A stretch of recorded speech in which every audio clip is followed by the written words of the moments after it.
এই ছাত্র জনতা যারা জীবন বিলি দিয়ে এই সুন্দর সমাজ বাস্তবায়নের জন্য স্বপ্ন দেখেছেন, বৈষম্যমূলক সমাজ প্রতিষ্ঠার স্বপ্ন দেখেছেন, আল্লাহ যেন তাদেরকে জান্নাতের উচ্চ মাকাম দান করেন। প্রিয় উপস্থিতি, বাংলাদেশ জামাত ইসলামী সারা দেশেই আপনার কার্যক্রম পরিচালনা করে যাচ্ছেন।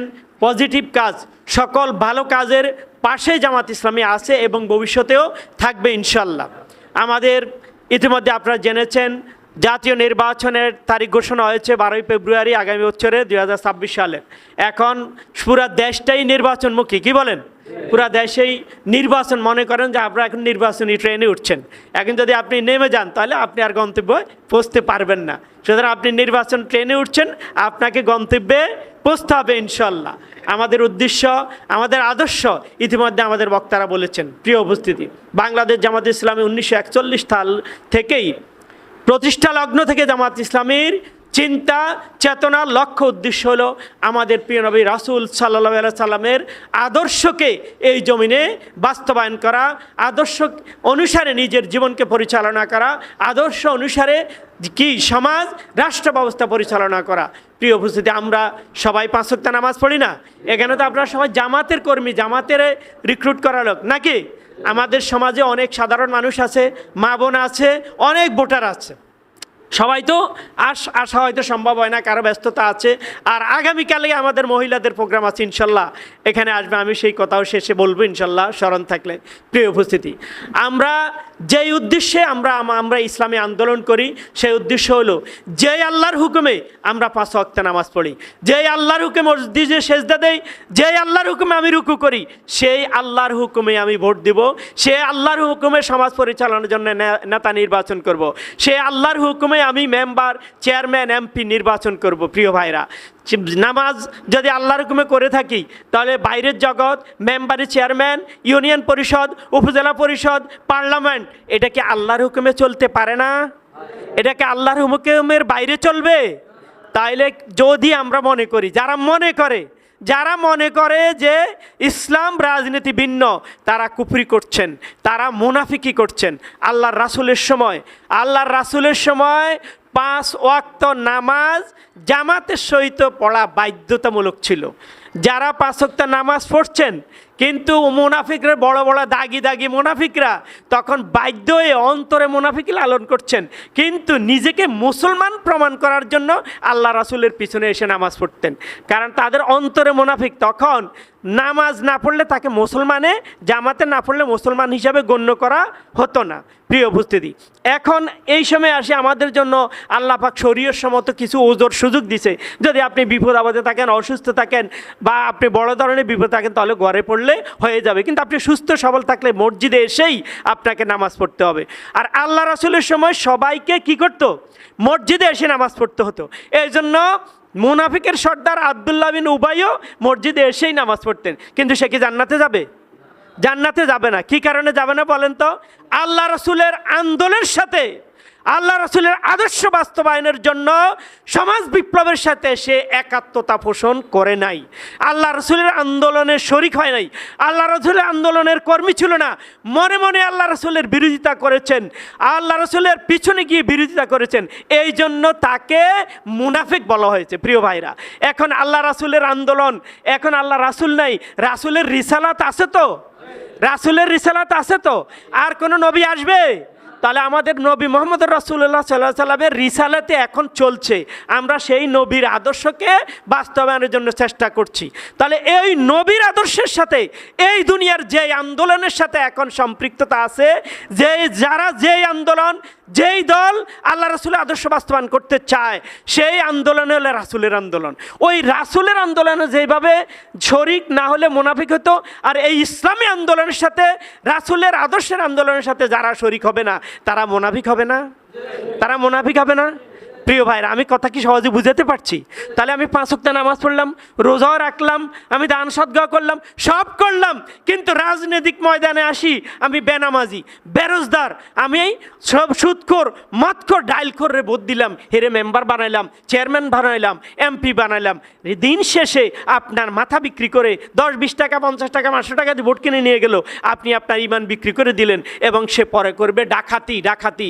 আপনার জন্য সরকারের পক্ষ থেকে, ইউনিয়ন ইউনিয়ন পরিষদে বরাদ্দ আছে, উপজেলা আছে, এমপি পার্লামেন্টে বরাদ্দ আছে, ওগুলি তারা ওখান থেকে কেটে আপনার মাথা বিক্রি করে ডাকাতি করে নিয়ে যাবে, সালিশ বাণিজ্য করবে, সুদ খাবে, তারা মাদকের ব্যবসা করবে। মাদক ব্যবসা আছে না রামগঞ্জে, এই দেশে, এই এলাকা আছে না প্রিয় ভাইরা? ঠিক ইসলামী আন্দোলনকে ওরাই বিরোধিতা করে, ইসলামী আন্দোলনকে প্রতিষ্ঠা করতে চায় না।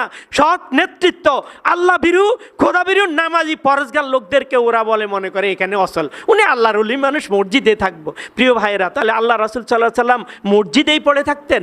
কাফিররা এই প্রস্তাবে দিয়েছে যে আপনি আপনার ইবাদত করেন, আপনি মসজিদে থাকেন, আল্লাহ বিল্লাহ করেন, আপনি কি দরকার এখানে সমাজকে ডিভাইডেড করেন, আমাদের খোদার বিরুদ্ধে তুমি কথা বলিও না, এরকম লাস্ট এরকম প্রস্তাব দিছে। আল্লাহ রাসূল কি ওদের প্রস্তাব মেনে নিছে? আল্লাহ রাসূল ওদের প্রস্তাব যদি মেনে নিতেন তাহলে আমরা এই পর্যন্ত মুসলমানের দাওয়াতও পাইতাম না, মুসলমান হওয়ার সুযোগ থাকতো না, কোরআনও আমাদের কাছে এই পর্যন্ত আসতো না। প্রিয় ভাইরা, আমরা যদি বুঝে থাকি, আমরা যদি বক্তব্য বুঝে থাকি, তাহলে আমাদের উপরে পর্যায় হুকুম হইল আমরা কোরআনের আন্দোলনে শরিক হওয়া, কোরআনের আইন বাস্তবায়নে শরিক হওয়া আমাদের জন্য পর্যায় হুকুম। যেমনিভাবে আকিমুস সালাত আমার উপরে ফরজ করা হয়েছে, তেমনিভাবে আনা আকিমুদ্দিন, দিন কায়েম করা আমার উপরে ফরজ, আমার উপরে ফরজ করা হয়েছে। আনা আকিমুদ্দিন, আমরা দিন কায়েম করা আমাদের উপরে ফরজ। আল্লাহ পাক দুনিয়াতে আমাকে প্রেরণ করেছেন ইন্নী জায়েলুন ফিল আরদে খলিফা। খলিফার দায়িত্ব হলো যেমনিভাবে দুনিয়ার কোম্পানির রিপ্রেজেন্টেটিভ তার পণ্যের গুণাগুণ নিয়ে দোকানদার, ডাক্তার বা মানুষের কাছে ধারে ধারে ঘুরে বেড়ায় না, কি করে? কোম্পানির রিপ্রেজেন্টেটিভ কোম্পানির বর্ণনা দেয়, ও তার পণ্যের বর্ণনা দেয়। এমনিভাবে আপনারা আল্লাহর খলিফা। আল্লাহ ইন্নী জায়েলুন ফিল আরদে খলিফা বলে শুধু জামাতের নেতারা খলিফা? এখানে অন্য শুধু কিছু দলের খলিফা? এটা জামাতকে কোনো ইসলামী যারা দেওয়া হয় নাই, দুনিয়ার সকল মানুষকে উদ্দেশ্য করে বলা হয়েছে তোমরা আল্লাহর খলিফা। আল্লাহর পক্ষ থেকে তোমাদের উপরে দায়িত্ব হলো এই দুনিয়াতে পেতনা পাসাদ দূরীভূত করে এখানে ইসলাম প্রতিষ্ঠা করে একটি শান্তিমূলক, একটি ইনসাফ ভিত্তিক সমাজ বাস্তবায়ন করা। আল্লাহ পাক বলেছেন ওয়াকাতিলুহুম হাত্তা লা তাকুনা ফিতনাতু ওয়া ইয়াকুনা আদ-দীনু কুল্লু লিল্লাহ। তোমরা ওই পর্যন্ত সংগ্রাম করো যেই পর্যন্ত না দুনিয়া থেকে পেতনা পাসাদ দূরীভূত হয়। এই পেতনা দূর করবে কে? আল্লাহ পরিষ্কার করে দেবে। আপনার ঘরের ভিতরে খাটের নিচে বিড়াল পড়ে মরে আছে, এখন এই বিড়ালের গন্ধে আপনি বলতেছেন এখানে থাকা যাবে না, আপনি বাড়ির মালিকের ডাকি বলতেছেন এই আপনার বাসার ভিতরে আমার খাটের নিচে বিড়াল কি মরে পচা গন্ধ বাইরেতেছে, আপনি এটা পরিষ্কার করে দেন। বাড়ির মালিক বলবে সাবাস তুমি ভালো মানুষ, আমি পরিষ্কার করেছি, এরকম বলবে না, বলবো তুমি বাইরে, তোমার ঘর পরিষ্কার আমি করে দেব। প্রিয় ভাইরা, আল্লাহ হলেন মালিক।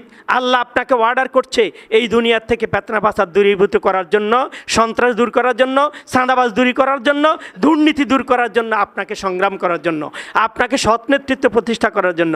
আপনি ওই কাজ না করে আল্লাহ করবে আপনি মসজিদে ঘুরে বেড়ালেন, হবে? দুনিয়া থেকে আপনি নামাজ পড়বেন, রোজা রাখবেন, সব ভালো কাজ করবেন, পেতনা দূর করার জন্য আপনাকে সংগ্রাম করবেন। এই পেতনা দূরের একটা কাজ হলো ভোট।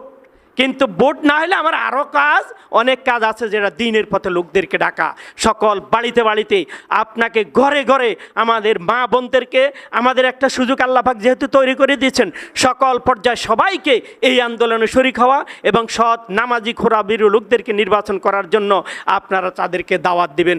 সর্বশেষ আপনাদেরকে আগামীকালের আমাদের যে প্রোগ্রাম এখানে আছে, মহিলা সমাবেশ আছে, ছাত্রীদের সমাবেশ আছে, 2 ভাগে অ্যাট এ টাইম 3টায়। সবাই বলেন তো, যারা বিয়ে করেছেন আপনার স্ত্রীকে পাঠাবেন ইনশাল্লাহ, এখানে ঘরের দুয়ারে প্রোগ্রাম, আপনার বোনকে পাঠাবেন, আপনার মাকে পাঠাবেন, আপনার মেয়েদেরকে এখানে পাঠাবেন। মেয়েদের প্রোগ্রাম আলাদা হবে, মহিলাদের প্রোগ্রাম আলাদা হবে। আমরা এখানে বিকাল 3টায় ইনশাল্লাহ 3 নং ভাদুর ইউনিয়নে একটা ঘটনা ঘটাই দিতে চাই। এইরকম প্রোগ্রাম অতীতে আর কখনো হয়েছে? এবারে ফার্স্ট একটা প্রোগ্রাম আমরা দেখাতে চাই যে আমরা মা বোনেরা শান্তিপ্রিয়, সহজ সরল মনা, তাদেরকে যেন ভুল বুঝাতে না পারে। আমরা এই জন্য তাদের নিয়ে একটা বড় প্রোগ্রাম আয়োজন করা হয়েছে, নাস্তার অর্ডার করা হয়েছে, প্যান্ডেল হবে ইনশাল্লাহ। সবাই আপনার মা বোন মেয়ে সবাইকে পাঠাবেন, ইনশাল্লাহ পাঠাবেন তো? আল্লাহ পাক আমাদেরকে তৌফিক দান করুন, আল্লাহ পাক আমাদের উপরে রহম করুন, আমরা যেন সঠিক বুঝতে পারি, আমরা যেন কেন্দ্রভিত্তিক আমাদের যে কাজ দায়িত্ব সামনে আসবে সকল কাজে আমরা যেন ভালো কাজগুলোতে শরিক হইতে পারি। প্রতি মাসে আমাদের আপনাদেরকে নিয়ে আমরা একটা প্রোগ্রাম করবো, ইনশাল্লাহ আসবেন তো? একটু কষ্ট হলে আসবেন, সময় দিবেন, সামনের কাজগুলো হবে আরও ক্রিটিক্যাল, কিন্তু আপনারা ইমানের উপরে ঐক্যবদ্ধ থাকতে হবে।